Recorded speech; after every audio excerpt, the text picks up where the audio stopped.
Chapter 15. How to Outwit the 6 Ghosts of Fear. Take inventory of yourself as you read this closing chapter and find out how many of the ghosts are standing in your way. Before you can put any portion of this philosophy into successful use, your mind must be prepared to receive it. The preparation is not difficult. It begins with study, analysis, and understanding of 3 enemies which you shall have to clear out. These are indecision, doubt, and fear. The 6th sense will never function while these 3 negatives or any of them remain in your mind. The members of this unholy trio are closely related.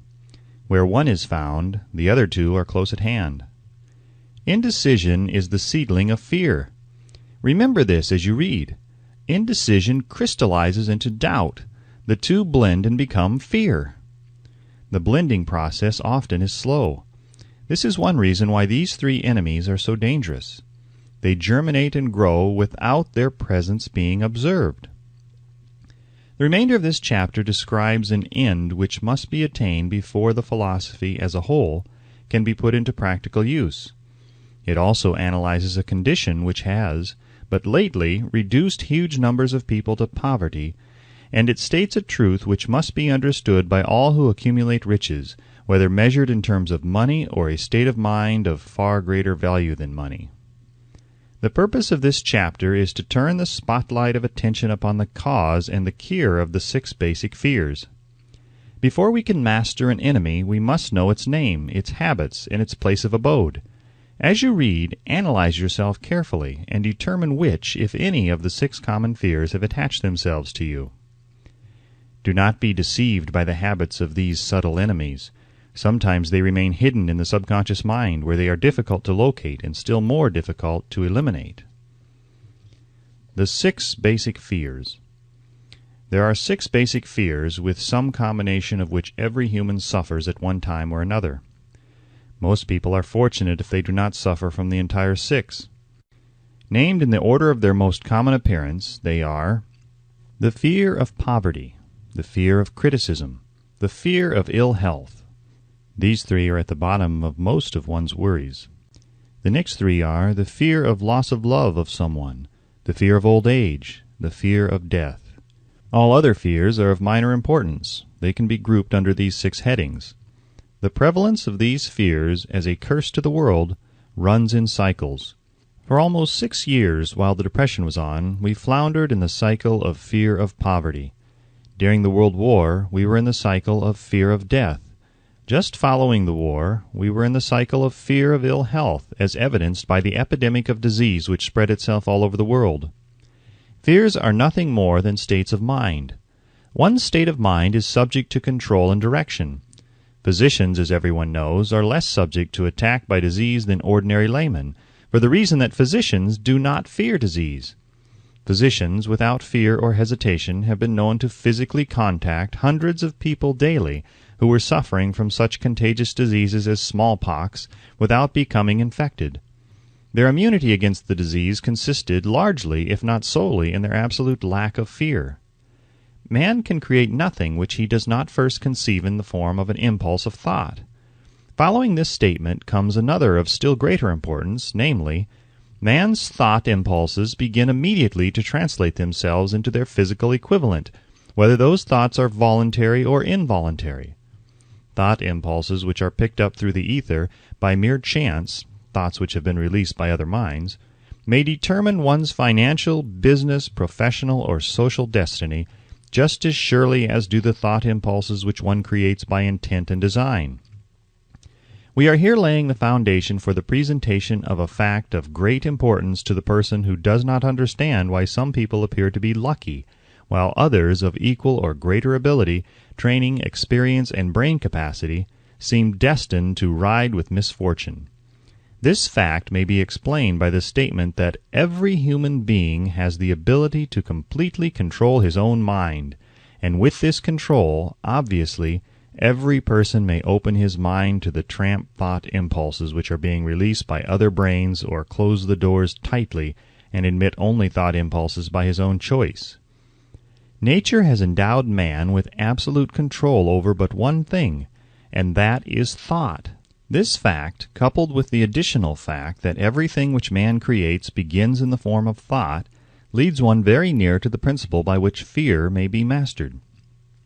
If it is true that all thought has a tendency to clothe itself in its physical equivalent, and this is true beyond any reasonable room for doubt, it is equally true that thought impulses of fear and poverty can be translated into terms of courage and financial gain. The people of America began to think of poverty following the Wall Street crash of 1929. Slowly but surely that mass thought was crystallized into its physical equivalent, which was known as a depression. This had to happen. It is in conformity with the laws of nature. The fear of poverty. There can be no compromise between poverty and riches. The two roads that lead to poverty and riches travel in opposite directions.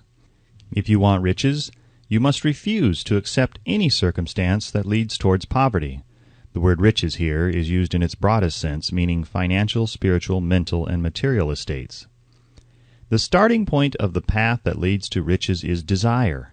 In Chapter 1 you received full instructions for the proper use of desire. In this chapter, on fear, you have complete instructions for preparing your mind to make practical use of desire. Here, then, is the place to give yourself a challenge which will definitely determine how much of this philosophy you have absorbed. Here is the point at which you can turn prophet and foretell accurately what the future holds in store for you. If, after reading this chapter, you are willing to accept poverty, you may as well make up your mind to receive poverty. This is one decision you cannot avoid. If you demand riches, determine what form and how much will be required to satisfy you. You know the road that leads to riches. You have been given a road map which, if followed, will keep you on that road. If you neglect to make the start or stop before you arrive, no one will be to blame but you. This responsibility is yours. No alibi will save you from accepting the responsibility if you now fail or refuse to demand riches of life, because the acceptance calls for but one thing, incidentally, the only thing you can control, and that is a state of mind. A state of mind is something that one assumes. It cannot be purchased. It must be created. Fear of poverty is a state of mind, nothing else. But it is sufficient to destroy one's chances of achievement in any undertaking, a truth which became painfully evident during the Depression. This fear paralyzes the faculty of reason, destroys the faculty of imagination, kills off self-reliance, undermines enthusiasm, discourages initiative, leads to uncertainty of purpose, encourages procrastination, wipes out enthusiasm, and makes self-control an impossibility. It takes the charm from one's personality, destroys the possibility of accurate thinking, diverts concentration of effort. It masters persistence, turns the willpower into nothingness, destroys ambition, beclouds the memory, and invites failure in every conceivable form. It kills love and assassinates the finer emotions of the heart, discourages friendship and invites disaster in 100 forms, leads to sleeplessness, misery, and unhappiness. And all of this despite the obvious truth that we live in a world of overabundance of everything the heart could desire, with nothing standing between us and our desires excepting lack of a definite purpose. The fear of poverty is, without doubt, the most destructive of the 6 basic fears. It has been placed at the head of the list because it is the most difficult to master. Considerable courage is required to state the truth about the origin of this fear, and still greater courage to accept the truth after it has been stated. The fear of poverty grew out of man's inherited tendency to prey upon his fellow man economically. Nearly all animals lower than man are motivated by instinct, but their capacity to think is limited. Therefore, they prey upon one another physically. Man, with his superior sense of intuition, with the capacity to think and to reason, does not eat his fellow man bodily. He gets more satisfaction out of eating him financially. Man is so avaricious that every conceivable law has been passed to safeguard him from his fellow man. Of all the ages of the world of which we know anything, the age in which we live seems to be one that is outstanding because of man's money madness. A man is considered less than the dust of the earth unless he can display a fat bank account. But if he has money, never mind how he acquired it. He is a king or a big shot. He is above the law. He rules in politics. He dominates in business, and the whole world about him bows in respect when he passes. Nothing brings man so much suffering and humility as poverty. Only those who have experienced poverty understand the full meaning of this. It is no wonder that man fears poverty. Through a long line of inherited experiences, man has learned, for sure, that some men cannot be trusted where matters of money and earthly possessions are concerned. This is a rather stinging indictment, the worst part of it being that it is true. The majority of marriages are motivated by the wealth possessed by one or both of the contracting parties. It is no wonder, therefore, that the divorce courts are busy. So eager is man to possess wealth that he will acquire it in whatever manner he can, through legal methods if possible, through other methods if necessary or expedient.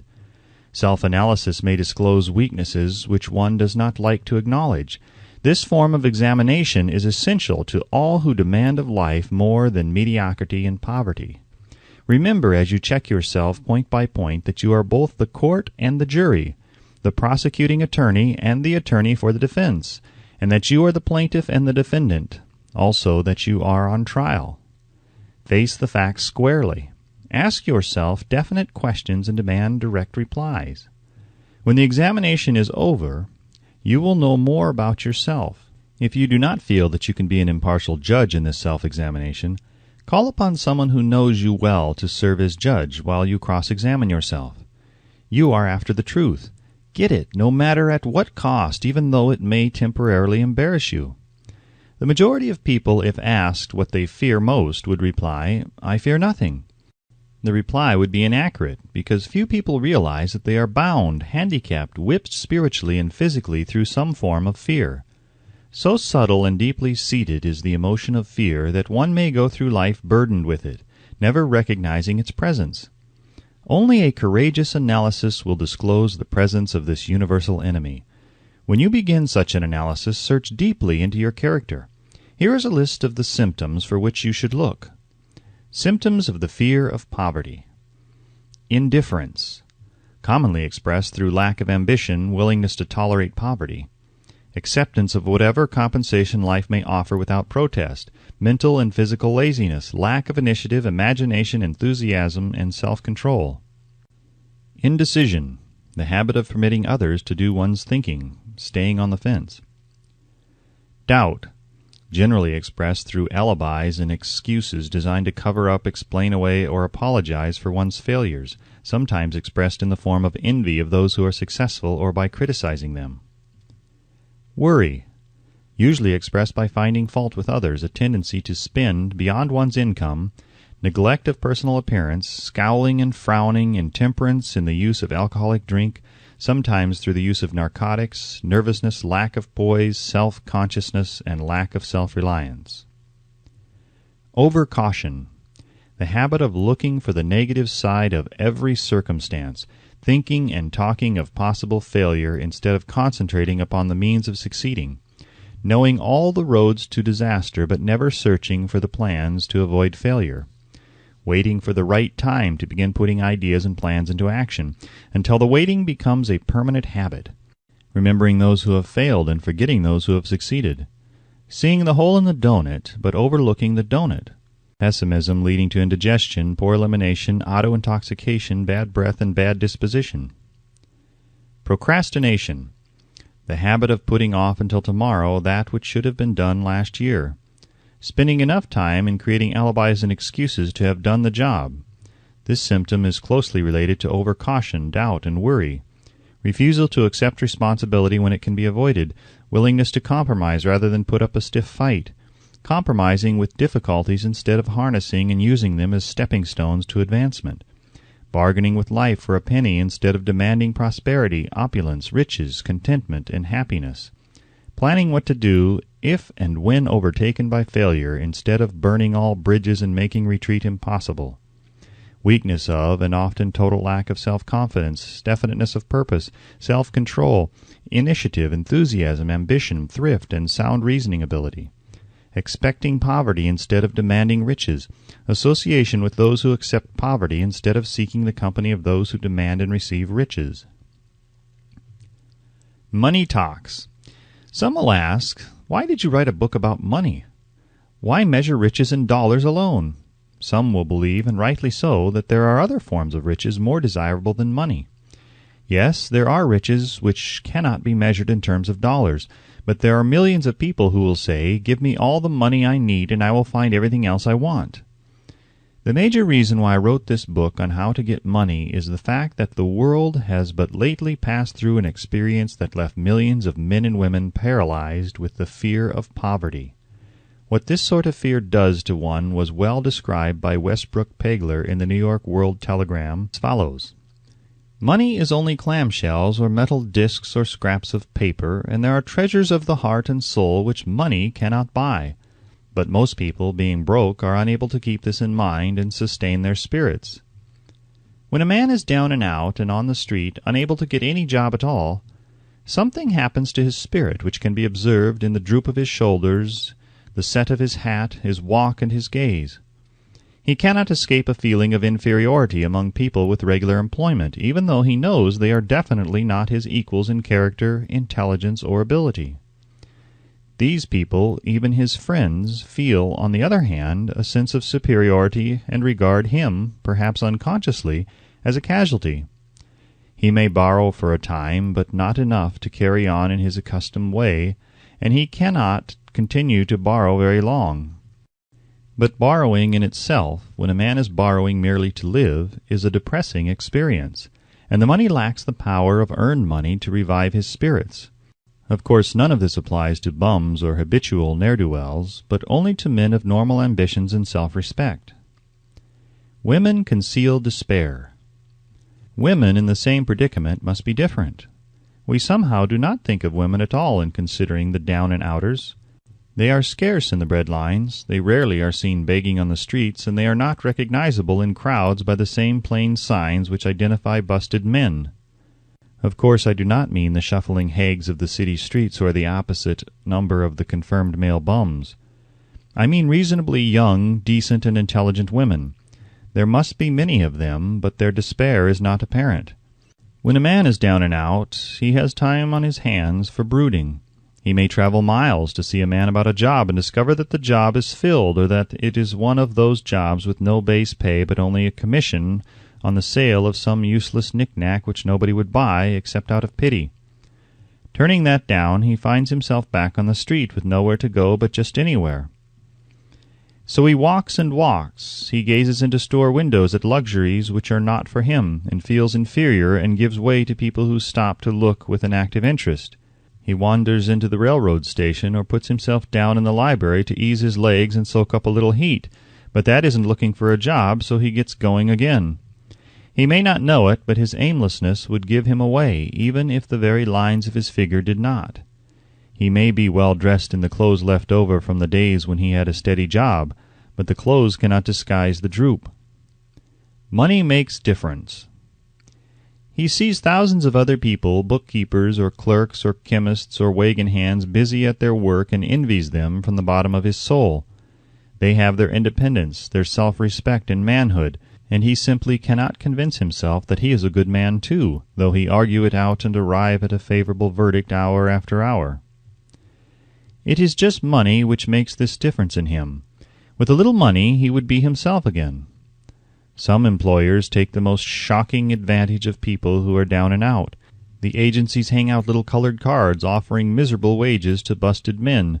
$12 a week, $15 a week, an $18 a week job is a plum, and anyone with a $25 a week to offer does not hang the job in front of an agency on a colored card. I have a want ad clipped from the local newspaper demanding a clerk, a good clean penman, to take telephone orders for a sandwich shop from 11 a.m. to 2 p.m. for $8 a month. Not $8 a week, but $8 a month. The ad says also, state religion. Can you imagine the brutal effrontery of anyone who demands a good clean penman for 11 cents an hour, inquiring into the victim's religion? But that is what busted people are offered. The fear of criticism. Just how man originally came by this fear no one can state definitely, but one thing is certain. He has it in a highly developed form. Some believe that this fear made its appearance about the time that politics became a profession. Others believe it can be traced to the age when women first began to concern themselves with styles in wearing apparel.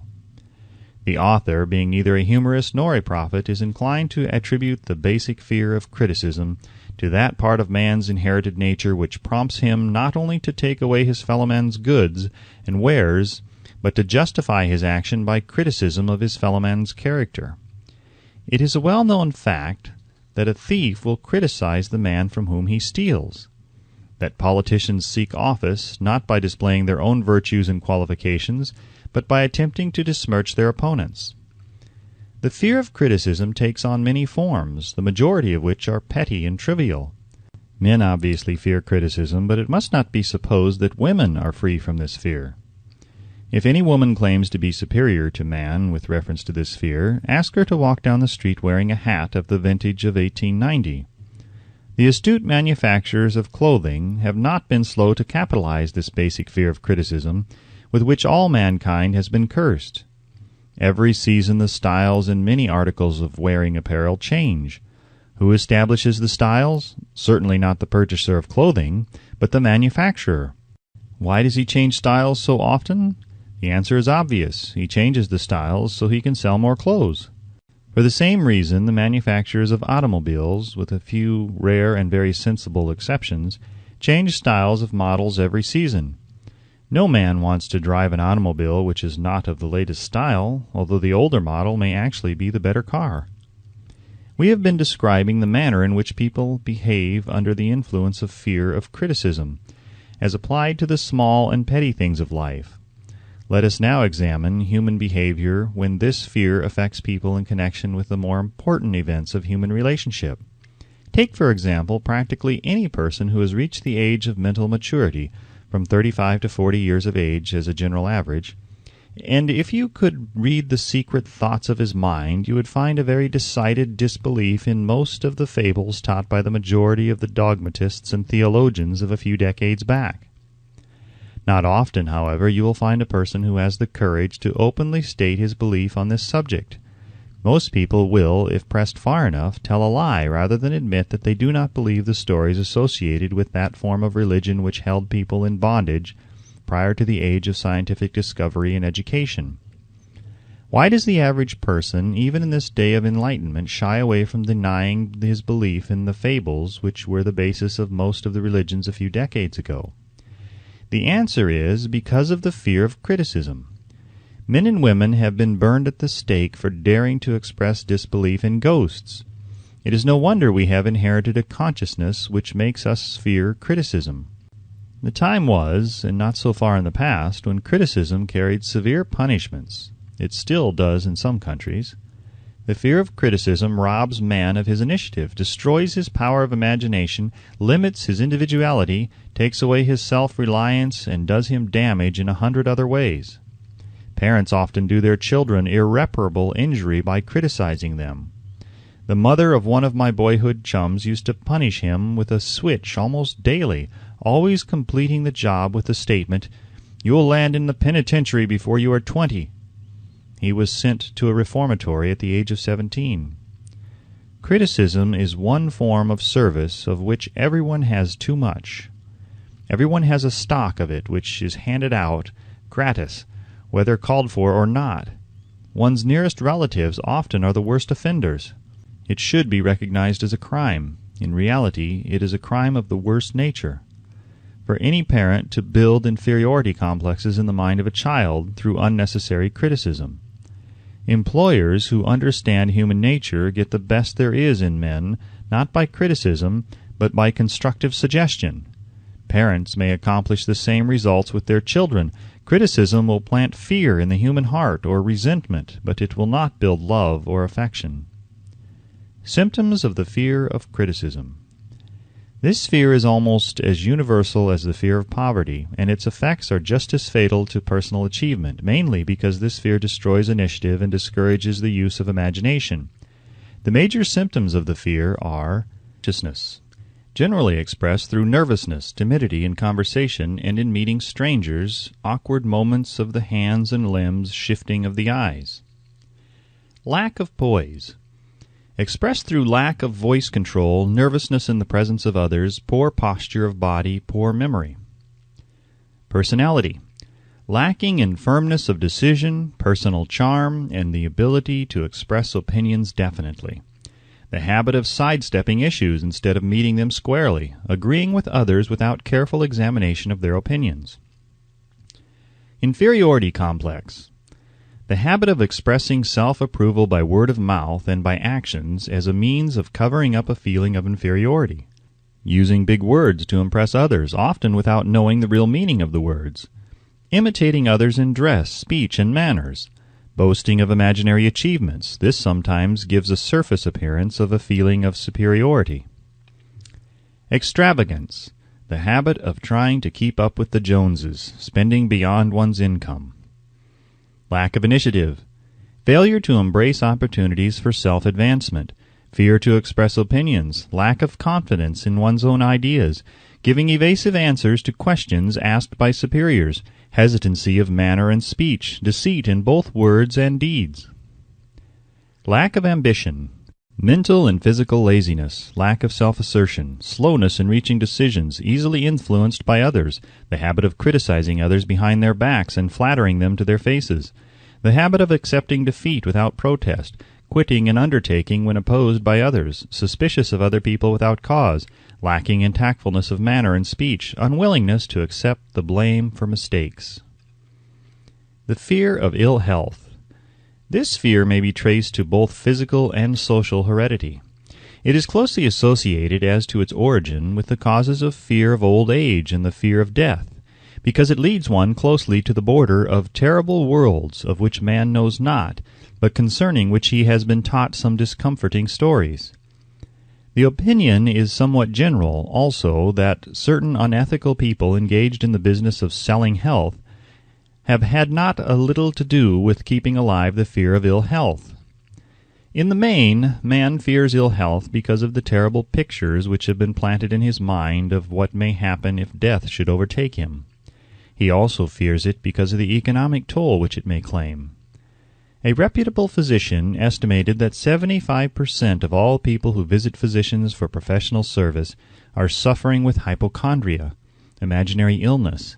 It has been shown most convincingly that the fear of disease, even where there is not the slightest cause for fear, often produces the physical symptoms of the disease feared. Powerful and mighty is the human mind. It builds or it destroys.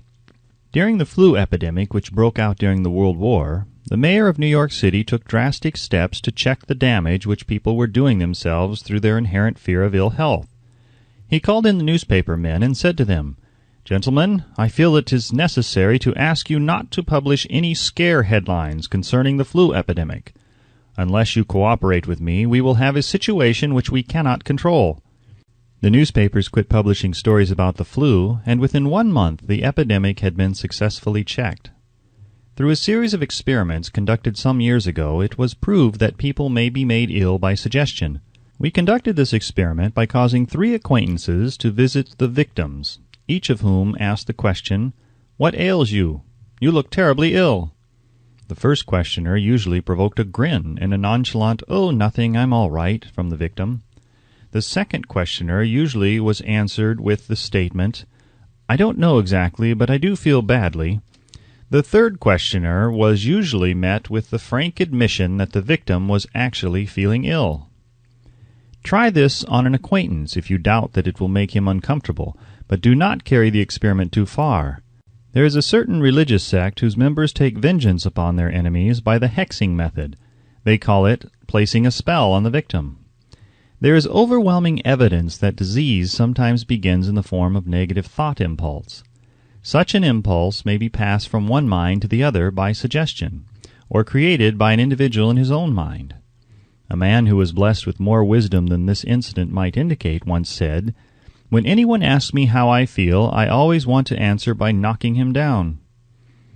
Doctors send patients into new climates for their health, because a change of mental attitude is necessary. The seed of fear of ill health lives in every human mind. Worry, fear, discouragement, disappointment in love and business affairs cause this seed to germinate and grow. The recent business depression kept the doctors on the run because every form of negative thinking may cause ill health. Disappointments in business and in love stand at the head of the list of causes of fear of ill health. Symptoms of the fear of ill health. The symptoms of this almost universal fear are autosuggestion, the habit of negative use of self-suggestion by looking for and expecting to find the symptoms of all kinds of disease. Enjoying imaginary illness and speaking of it as being real, the habit of trying all fads and isms recommended by others as having therapeutic value, talking to others of operations, accidents, and other forms of illness, experimenting with diets, physical exercises, reducing systems without professional guidance, trying home remedies, patent medicines, and quack remedies.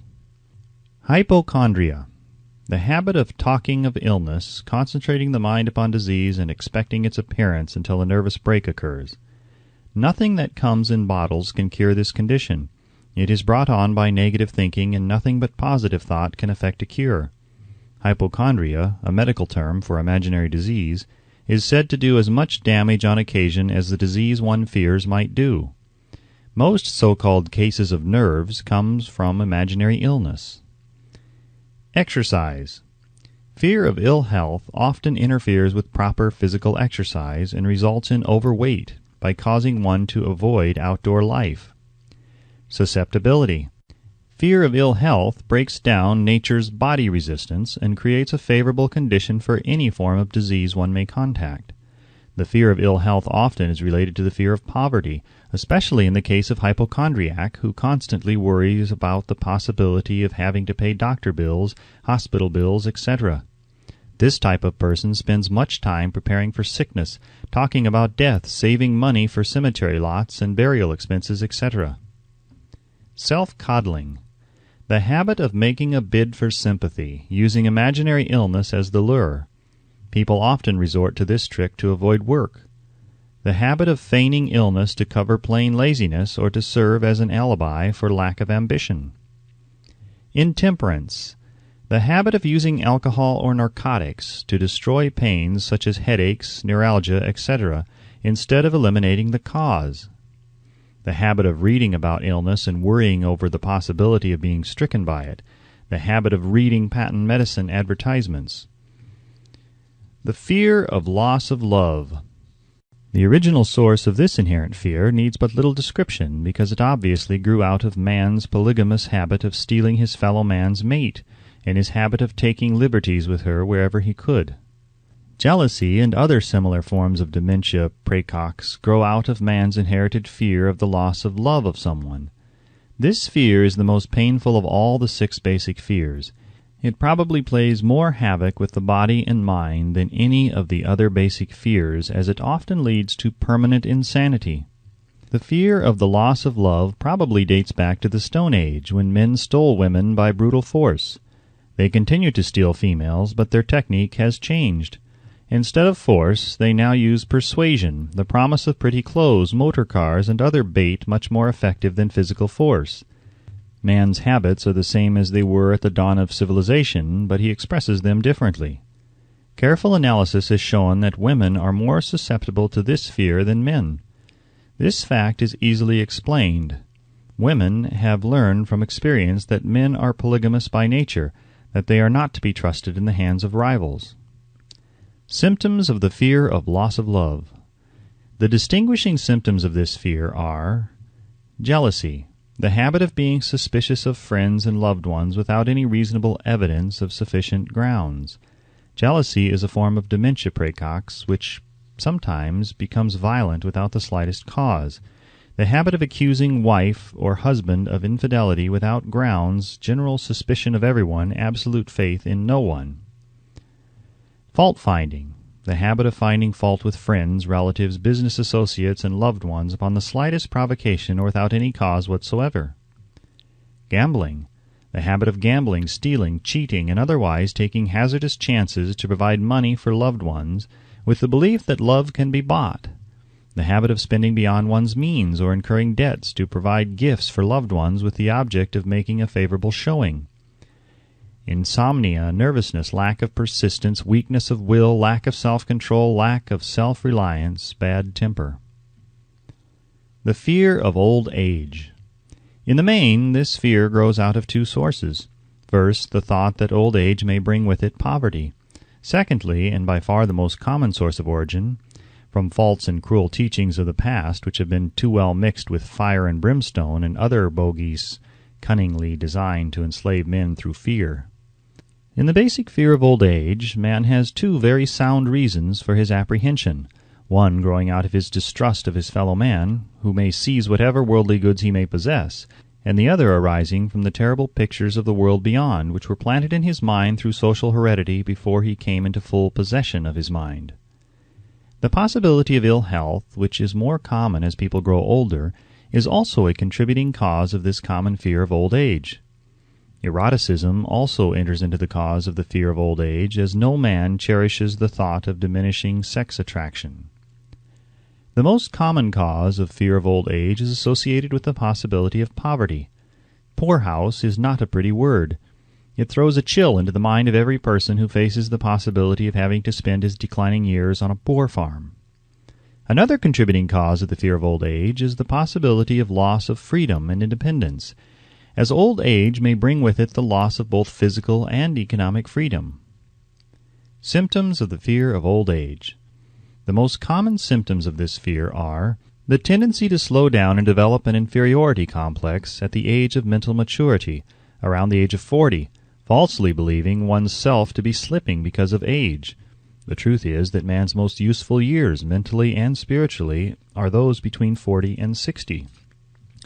The habit of speaking apologetically of oneself as being old merely because one has reached the age of 40 or 50, instead of reversing the rule and expressing gratitude for having reached the age of wisdom and understanding. The habit of killing off initiative, imagination, and self-reliance by falsely believing one's self too old to exercise these qualities. The habit of the man or woman of 40 dressing with the aim of trying to appear in much younger and affecting mannerisms of youth, thereby inspiring ridicule by both friends and strangers. The fear of death. To some this is the cruelest of all the basic fears. The reason is obvious. The terrible pangs of fear associated with the thought of death, in the majority of cases, may be charged directly to religious fanaticism. So-called heathen are less afraid of death than the more civilized. For hundreds of millions of years, man has been asking the still unanswered questions: whence and whither? Where did I come from, and where am I going? During the darker ages of the past, the more cunning and crafty were not slow to offer the answer to these questions for a price. Witness now the major source of origin of the fear of death. Come into my tent, embrace my faith, accept my dogmas, and I will give you a ticket that will admit you straightway into heaven when you die, cries a leader of sectarianism. Remain out of my tent, says the same leader, and may the devil take you and burn you throughout eternity. Eternity is a long time. Fire is a terrible thing. The thought of eternal punishment with fire not only causes man to fear death, it often causes him to lose his reason. It destroys interest in life and makes happiness impossible. During my research, I reviewed a book entitled A Catalogue of the Gods, in which were listed the 30,000 gods which man has worshipped. Think of it! 30,000 of them, represented by everything from a crawfish to a man. It is little wonder that men have become frightened at the approach of death. While the religious leader may not be able to provide safe conduct into heaven, nor by lack of such provision allow the unfortunate to descend into hell, the possibility of the latter seems so terrible that the very thought of it lays hold of the imagination in such a realistic way that it paralyzes reason and sets up the fear of death. In truth, no man knows, and no man has ever known, what heaven or hell is like, nor does any man know if either place actually exists. This lack of positive knowledge opens the door of the human mind to the charlatan, so he may enter and control that mind with his stock of legerdemain and various brands of pious fraud and trickery. The fear of death is not as common now as it was during the age when there were no great colleges and universities. Men of science have turned the spotlight of truth upon the world, and this truth is rapidly freeing men and women from this terrible fear of death. The young men and young women who attend the colleges and universities are not easily impressed by fire and brimstone. Through the aid of biology, astronomy, geology, and other related sciences, the fear of the Dark Ages, which gripped the minds of men and destroyed their reason, has been dispelled. Insane asylums are filled with men and women who have gone mad because of the fear of death. This fear is useless. Death will come, no matter what anyone may think about it. Accept it as a necessity and pass the thought out of your mind. It must be a necessity, or it would not come to at all. Perhaps it is not as bad as it has been pictured.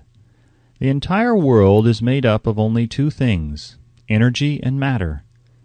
In elementary physics we learn that neither matter nor energy, the only two realities known to man, can be created nor destroyed. Both matter and energy can be transformed, but neither can be destroyed. Life is energy, if it is anything. If neither energy nor matter can be destroyed, of course life cannot be destroyed. Life, like other forms of energy, may be passed through various processes of transition or change, but it cannot be destroyed. Death is mere transition. If death is not mere change or transition, then nothing comes after death except a long eternal peaceful sleep, and sleep is nothing to be feared. Thus you may wipe out forever the fear of death. Symptoms of the fear of death. The general symptoms of this fear are the habit of thinking about dying instead of making the most of life, due generally to lack of purpose or lack of a suitable occupation. This fear is more prevalent among the aged, but sometimes the more youthful are victims of it. The greatest of all remedies for the fear of death is a burning desire for achievement, backed by useful service to others. A busy person seldom has time to think about dying. He finds life too thrilling to worry about death. Sometimes the fear of death is closely associated with the fear of poverty, where one's death would leave loved ones poverty-stricken. In other cases, the fear of death is caused by illness and the consequent breaking down of physical body resistance. The commonest causes of the fear of death are ill health, poverty, lack of appropriate occupation, disappointment over love, insanity, and religious fanaticism. Old man worry. Worry is a state of mind based upon fear. It works slowly but persistently. It is insidious and subtle. Step by step it digs itself in until it paralyzes one's reasoning faculty, destroys self-confidence and initiative. Worry is a form of sustained fear caused by indecision, and therefore it is a state of mind which can be controlled. An unsettled mind is helpless. Indecision makes an unsettled mind. Most individuals lack the willpower to reach decisions promptly and to stand by them after they have been made, even during normal business conditions. During periods of economic unrest, such as the world recently experienced, the individual is handicapped, not alone by his inherent nature to be slow at reaching decisions, but he is influenced by the indecision of others around him who have created a state of mass indecision. During the Depression, the whole atmosphere all over the world was filled with pharynxa and worryitis, the two mental disease germs which began to spread themselves after the Wall Street frenzy in 1929. There is only one known antidote for these germs. It is the habit of prompt and firm decision. Moreover, it is an antidote which every individual must apply for himself. We do not worry over conditions once we have reached a decision to follow a definite line of action. I once interviewed a man who was to be electrocuted 2 hours later. The condemned man was the calmest of some 8 men who were in the death cell with him. His calmness prompted me to ask him how it felt to know that he was going into eternity in a short while. With a smile of confidence on his face, he said, "It feels fine. Just think, brother, my troubles will soon be over. I have had nothing but trouble all my life. It has been a hardship to get food and clothing. Soon I will not need these things. I have felt fine ever since I learned for certain that I must die. I made up my mind then to accept my fate in good spirit." As he spoke, he devoured a dinner of proportions sufficient for 3 men, eating every mouthful of the food brought to him, and apparently enjoying it as much as if no disaster awaited him. Decision gave this man resignation to his fate. Decision can also prevent one's acceptance of undesired circumstances. The 6 basic fears become translated into a state of worry through indecision. Relieve yourself forever of the fear of death by reaching a decision to accept death as an inescapable event. Whip the fear of poverty by reaching a decision to get along with whatever wealth you can accumulate without worry. Put your foot upon the neck of the fear of criticism by reaching a decision not to worry about what other people think, do, or say. Eliminate the fear of old age by reaching a decision to accept it, not as a handicap, but as a great blessing which carries with it wisdom, self-control, and understanding not known to youth. Acquit yourself of the fear of ill health by the decision to forget symptoms. Master the fear of loss of love by reaching a decision to get along without love, if that is necessary. Kill the habit of worry in all its forms by reaching a general blanket decision that nothing which life has to offer is worth the price of worry. With this decision will come poise, peace of mind, and calmness of thought, which will bring happiness. A man whose mind is filled with fear not only destroys his own chances of intelligent action, but he transmits these destructive vibrations to the minds of all who come into contact with him, and destroys also their chances. Even a dog or a horse knows when its master lacks courage. Moreover, a dog or horse will pick up the vibrations of fear thrown off by its master and behave accordingly. Lower down the line of intelligence in the animal kingdom, one finds the same capacity to pick up the vibrations of fear. A honeybee immediately senses fear in the mind of a person for reasons unknown.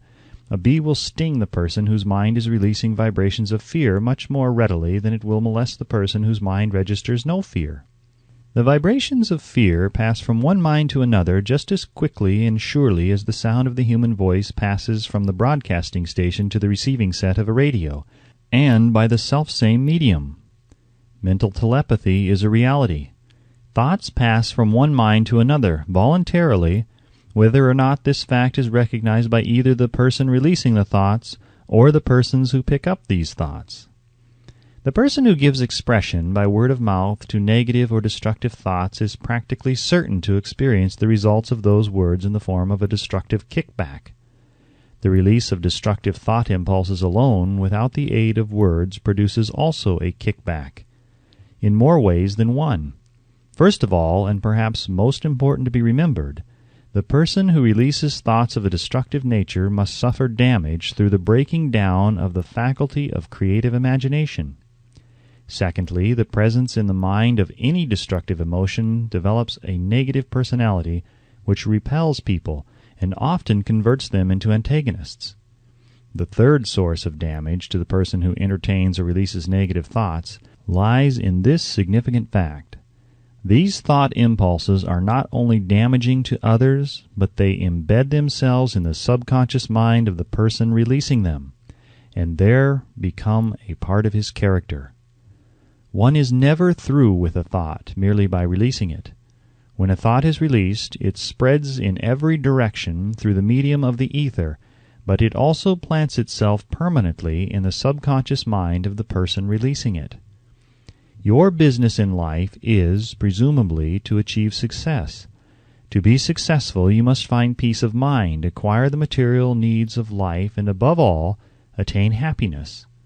All of these evidences of success begin in the form of thought impulses. You may control your own mind. You have the power to feed it whatever thought impulses you choose. With this privilege also goes the responsibility of using it constructively. You are the master of your own earthly destiny just as surely as you have the power to control your own thoughts. You may influence, direct, and eventually control your own environment, making your life what you want it to be. Or you may neglect to exercise the privilege which is yours, to make your life to order, thus casting yourself upon the broad sea of circumstance, where you will be tossed hither and yon like a chip on the waves of the ocean. The Devil's Workshop, the 7th basic evil. In addition to the 6 basic fears, there is another evil by which people suffer. It constitutes a rich soil in which the seeds of failure grow abundantly. It is so subtle that its presence often is not detected. This affliction cannot properly be classed as a fear. It is more deeply seated and more often fatal than all of the 6 fears. For want of a better name, let us call this evil susceptibility to negative influences. Men who accumulate great riches always protect themselves against this evil. The poverty-stricken never do. Those who succeed in any calling must prepare their minds to resist the evil. If you are reading this philosophy for the purpose of accumulating riches, you should examine yourself very carefully to determine whether you are susceptible to negative influences. If you neglect this self-analysis, you will forfeit your right to attain the object of your desires. Make the analysis searching. After you read the questions prepared for this self-analysis, hold yourself to a strict accounting in your answers. Go at the task as carefully as you would search for any other enemy you knew to be awaiting you in ambush, and deal with your own faults as you would with a more tangible enemy. You can easily protect yourself against highway robbers because the law provides organized cooperation for your benefit. But the 7th basic evil is more difficult to master because it strikes when you are not aware of its presence, when you are asleep and while you are awake. Moreover, its weapon is intangible because it consists of merely a state of mind. This evil is also dangerous because it strikes in as many different forms as there are human experiences. Sometimes it enters the mind through the well-meant words of one's own relatives. At other times it bores from within through one's own mental attitude. Always it is as deadly as poison, even though it may not kill as quickly. How to protect yourself against negative influences. To protect yourself against negative influences, whether of your own making or the result of the activities of negative people around you, recognize that you have a willpower and put it to constant use until it builds a wall of immunity against negative influences in your own mind. Recognize the fact that you and every other human being are by nature lazy, indifferent, and susceptible to all suggestions which harmonize with your weaknesses. Recognize that you are, by nature, susceptible to all the 6 basic fears, and set up habits for the purpose of counteracting all these fears. Recognize that negative influences often work on you through your subconscious mind. Therefore, they are difficult to detect, and keep your mind closed against all people who depress or discourage you in any way. Clean out your medicine chest. Throw away all pill bottles that have not been prescribed by doctors, and stop pandering to colds, aches, pains, and imaginary illness. Deliberately seek the company of people who influence you to think and act for yourself. Do not expect troubles, as they have a tendency not to disappoint. Without doubt, the most common weakness of all human beings is the habit of leaving their minds open to the negative influence of other people. This weakness is all the more damaging because most people do not recognize that they are cursed by it, and many who acknowledge it neglect or refuse to correct the evil until it becomes an uncontrollable part of their daily habits. To aid those who wish to see themselves as they really are, the following list of questions has been prepared.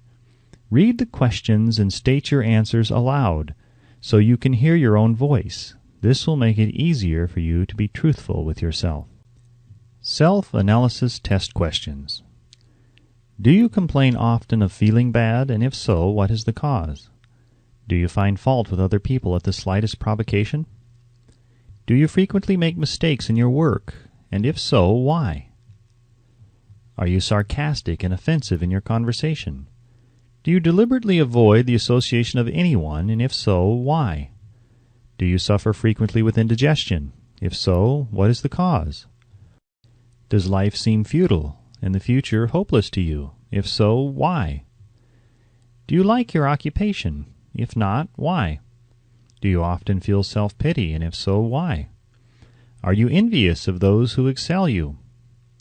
To which do you devote most time, thinking of success or of failure? Are you gaining or losing self-confidence as you grow older? Do you learn something of value from all mistakes? Are you permitting some relative or acquaintance to worry you? If so, why? Are you sometimes in the clouds and at other times in the depths of despondency? Who has the most inspiring influence upon you? What is the cause? Do you tolerate negative or discouraging influences which you can avoid? Are you careless of your personal appearance? If so, when and why? Have you learned how to drown your troubles by being too busy to be annoyed by them? Would you call yourself a spineless weakling if you permitted others to do your thinking for you? Do you neglect internal bathing until auto-intoxication makes you ill-tempered and irritable? How many preventable disturbances annoy you, and why do you tolerate them? Do you resort to liquor, narcotics, or cigarettes to quiet your nerves? If so, why do you not try willpower instead? Does anyone nag you, and if so, for what reason? Do you have a definite major purpose, and if so, what is it, and what plan have you for achieving it? Do you suffer from any of the 6 basic fears? If so, which ones? Have you a method by which you can shield yourself against the negative influences of others? Do you make deliberate use of autosuggestion to make your mind positive? Which do you value most, your material possessions or your privilege of controlling your own thoughts? Are you easily influenced by others against your own judgment? Has today added anything of value to your stock of knowledge or state of mind? Do you face squarely the circumstances which make you unhappy or sidestep the responsibility? Do you analyze all mistakes and failures and try to profit by them, or do you take the attitude that this is not your duty? Can you name 3 of your most damaging weaknesses? What are you doing to correct them? Do you encourage other people to bring their worries to you for sympathy? Do you choose from your daily experiences lessons or influences which aid in your personal advancement? Does your presence have a negative influence on other people as a rule? What habits of other people annoy you most? Do you form your own opinions or permit yourself to be influenced by other people? Have you learned how to create a mental state of mind with which you can shield yourself against all discouraging influences? Does your occupation inspire you with faith and hope? Are you conscious of possessing spiritual forces of sufficient power to enable you to keep your mind free from all forms of fear? Does your religion help you to keep your own mind positive? Do you feel it is your duty to share other people's worries? If so, why? If you believe that birds of a feather flock together, what have you learned about yourself by studying the friends whom you attract? What connection, if any, do you see between the people with whom you associate most closely and any unhappiness you may experience? Could it be possible that some person whom you consider to be a friend is, in reality, your worst enemy because of his negative influence on your mind? By what rules do you judge who is helpful and who is damaging to you? Are your intimate associates mentally superior or inferior to you? How much time out of every 24 hours do you devote to A. your occupation, B. sleep, C. play and relaxation, D. acquiring useful knowledge, E. plain waste? Who among your acquaintances A. encourages you the most, B. cautions you most, C. discourages you most, D. helps you most in other ways? What is your greatest worry? Why do you tolerate it?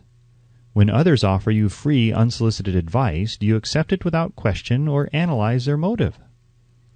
What, above all else, do you most desire? Do you intend to acquire it? Are you willing to subordinate all other desires for this one? How much time daily do you devote to acquiring it? Do you change your mind often? If so, why? Do you usually finish everything you begin? Are you easily impressed by other people's business or professional titles, college degrees, or wealth? Are you easily influenced by what other people think or say of you? Do you cater to people because of their social or financial status? Whom do you believe to be the greatest person living? In what respect is this person superior to yourself? How much time have you devoted to studying and answering these questions? At least 1 day is necessary for the analysis and the answering of the entire list. If you have answered all these questions truthfully, you know more about yourself than the majority of people. Study the questions carefully, come back to them once each week for several months, and be astounded at the amount of additional knowledge of great value to yourself you will have gained by the simple method of answering the questions truthfully. If you are not certain concerning the answers to some of the questions, seek the counsel of those you know well, especially those who have no motive in flattering you, and see yourself through their eyes. The experience will be astonishing. You have absolute control over but one thing, and that is your thoughts. This is the most significant and inspiring of all facts known to man. It reflects man's divine nature. This divine prerogative is the sole means by which you may control your own destiny. If you fail to control your own mind, you may be sure you will control nothing else. If you must be careless with your possessions, let it be in connection with material things. Your mind is your spiritual estate. Protect and use it with the care to which divine royalty is entitled. You were given a will power for this purpose. Unfortunately, there is no legal protection against those who, either by design or ignorance, poison the minds of others by negative suggestion. This form of destruction should be punishable by heavy legal penalties, because it may and often does destroy one's chances of acquiring material things which are protected by law. Men with negative minds tried to convince Thomas A. Edison that he could not build a machine that would record and reproduce the human voice, because, they said, no one else had ever produced such a machine. Edison did not believe them. He knew that the mind could produce anything the mind could conceive and believe, and that knowledge was the thing that lifted the great Edison above the common herd. Men with negative minds told F.W. Woolworth he would go broke trying to run a store on 5 and 10-cent sales. He did not believe them. He knew that he could do anything within reason if he backed his plans with faith. Exercising his right to keep other men's negative suggestions out of his mind, he piled up a fortune of more than $100 million. Men with negative minds told George Washington he could not hope to win against the vastly superior forces of the British, but he exercised his divine right to believe. Therefore, this book was published under the protection of the Stars and Stripes, while the name of Lord Cornwallis has been all but forgotten. Doubting Thomases scoffed scornfully when Henry Ford tried out his first crudely built automobile on the streets of Detroit. Some said the thing never would become practical. Others said no one would pay money for such a contraption. Ford said, "I'll belt the earth with dependable motor cars," and he did. His decision to trust his own judgment has already piled up a fortune far greater than the next 5 generations of his descendants can squander. For the benefit of those seeking vast riches, let it be remembered that practically the sole difference between Henry Ford and the majority of more than 100,000 men who work for him is this: Ford has a mind and controls it. The others have minds which they do not try to control. Henry Ford has been repeatedly mentioned because he is an astounding example of what a man with a mind of his own and a will to control it can accomplish. His record knocks the foundation from under that time-worn alibi, "I never had a chance." Ford never had a chance either, but he created an opportunity and backed it with persistence until it made him richer than Croesus. Mind control is a result of self-discipline and habit. You either control your mind or it controls you. There is no hallway compromise. The most practical of all methods for controlling the mind is the habit of keeping it busy with a definite purpose, backed by a definite plan.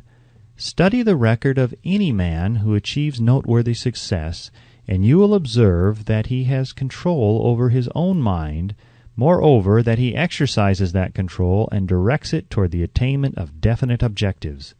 Without this control, success is not possible. 57 Famous Alibis by Old Man If. People who do not succeed have one distinguishing trait in common. They know all the reasons for failure, and have what they believe to be airtight alibis to explain away their own lack of achievement. Some of these alibis are clever, and a few of them are justifiable by the facts. But alibis cannot be used for money. The world wants to know only one thing: have you achieved success? A character analyst compiled a list of the most commonly used alibis. As you read the list, examine yourself carefully and determine how many of these alibis, if any, are your own property. Remember, too, the philosophy presented in this book makes every one of these alibis obsolete. If I didn't have a wife and family, if I had enough pull, if I had money, if I had a good education, if I could get a job, if I had good health, if only I had time, if times were better, if other people understood me, if conditions around me were only different, if I could live my life over again, if I did not fear what they would say, if I had been given a chance, if I now had a chance, if other people didn't have it in for me, if nothing happens to stop me, if I were only younger, if I could only do what I want, if I had been born rich, if I could meet the right people, if I had the talent that some people have, if I dared assert myself, if I only had embraced past opportunities, if people didn't get on my nerves, if I didn't have to keep house and look after the children, if I could save money, if the boss only appreciated me, if I only had somebody to help me,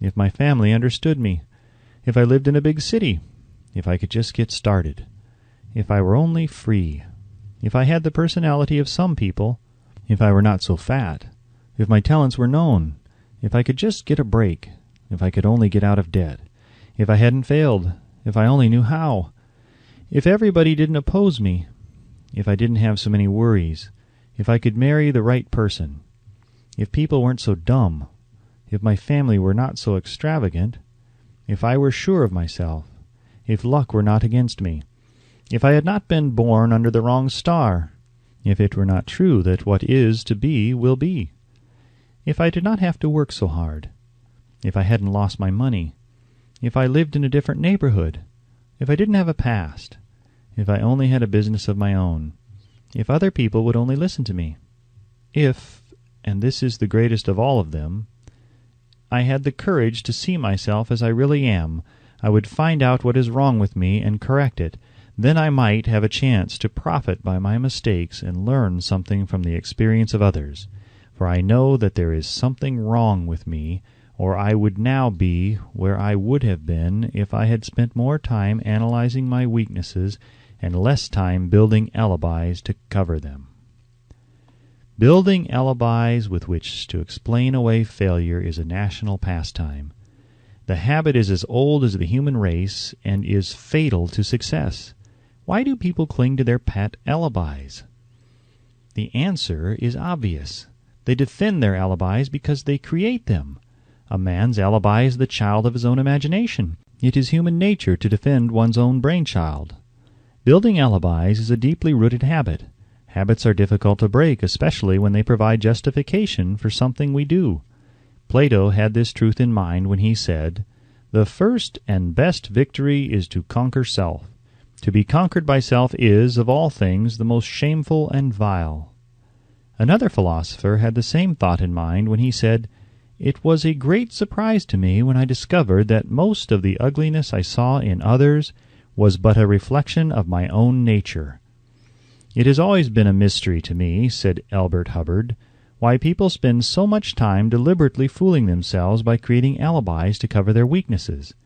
If used differently, this same time would be sufficient to cure the weakness, and then no alibis would be needed.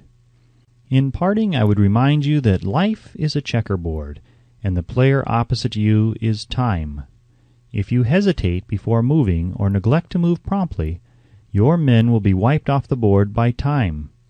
You are playing against a partner who will not tolerate indecision.